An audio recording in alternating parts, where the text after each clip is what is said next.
வணக்கம் நண்பர்களே. ஒரு சிறிய இடைவேளைக்கு பிறகு நம் அஞ்சனை மைந்தனின் கதையை தொடர்வதில் பெரும் மகிழ்ச்சி அடைகிறேன். இந்த இடைப்பட்ட நாட்களுக்காக உங்களிடம் என்னுடைய வருத்தத்தை தெரிவித்துக் கொள்கிறேன். உங்கள் பொறுமைக்கும் அன்பிற்கும் என்றும் நன்றி.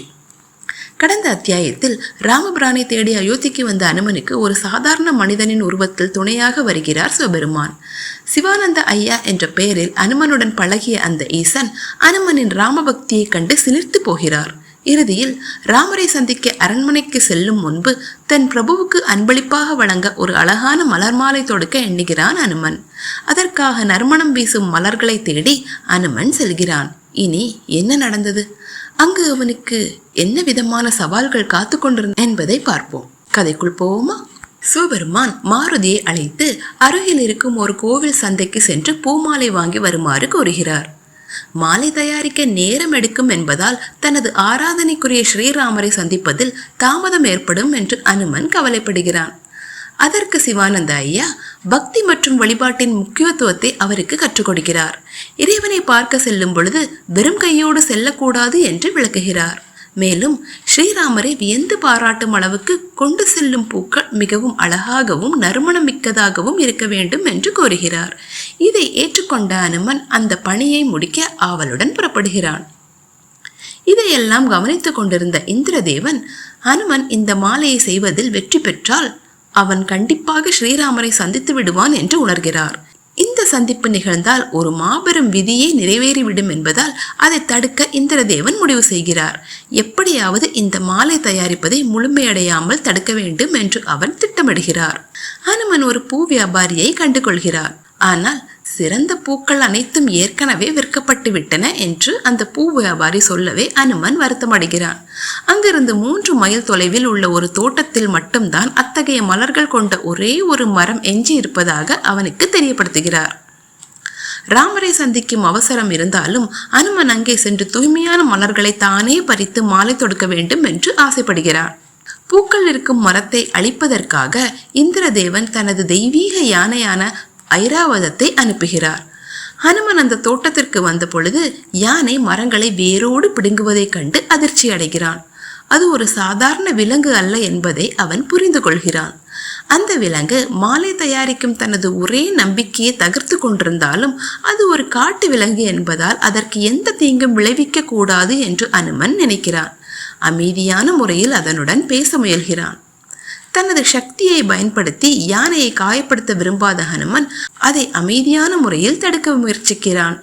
வெறும் உடல் பலம் மட்டும் இதற்கு உதவாது என்பதை உணர்ந்த அவன் ஹனுமன் சாலிஸ் எனப்படும் அனுமன் மந்திரத்தை பாராயணம் செய்ய தொடங்குகிறான். அவனுடைய மந்திர உச்சாடனத்தின் தெய்வீக சக்தியும் அசைக்க முடியாத பக்தியும் அங்கிருந்த பரபரப்பான சூழ்நிலையையும் அமைதிப்படுத்துகிறது. அந்த குழப்பங்களுக்கு மத்தியிலும் அவனால் பூக்களை சேகரிக்க முடிகிறது. அயோத்தியில் மக்கள் அனைவரும் ஸ்ரீராமரை காண்பதற்காக கூடுகிறார்கள். ராமர் அரண்மனையை விட்டு வெளியே வந்து மக்கள் மத்தியில் நடந்து சென்று பிரசாதம் வழங்க முடிவு செய்கிறார். இந்திரதேவன் எவ்வளவுதான் முட்டுக்கட்டுகளை போட்டாலும் அனுமன் வெற்றிகரமாக மலர்களை சேகரித்துக் கொண்டு காட்டை விட்டு புறப்படுகிறான். தனது ஆராதனைக்குரிய ஸ்ரீராமரை சென்றடைந்து தனது பக்தியை முழுமைப்படுத்த வேண்டும் என்பதில் அவன் உறுதியாக இருக்கிறான்.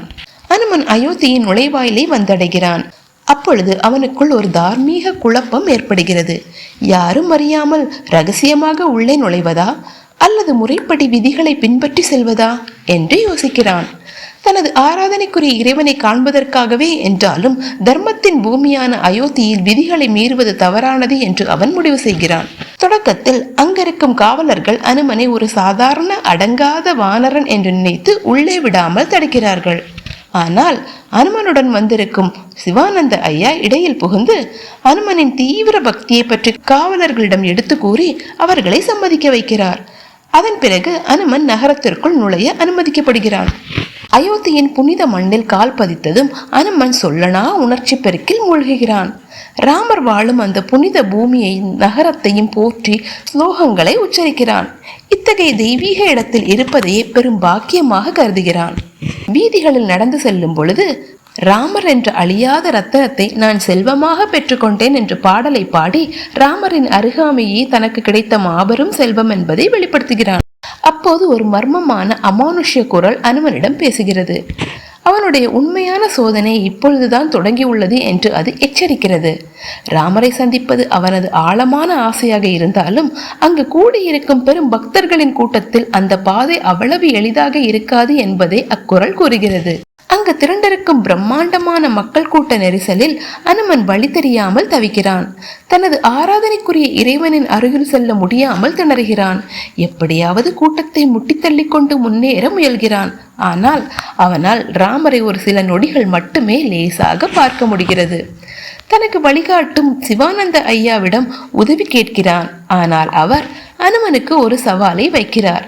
நான் உனக்கு தேவையான வழியை காட்டிவிட்டேன், ஆனால் இந்த பாதையில் நீதான் தனியாக நடக்க வேண்டும். மேலும் அவர் அனுமனுக்கு ஒரு மிக உயர்ந்த தத்துவத்தை கற்றுக் கொடுக்கிறார்.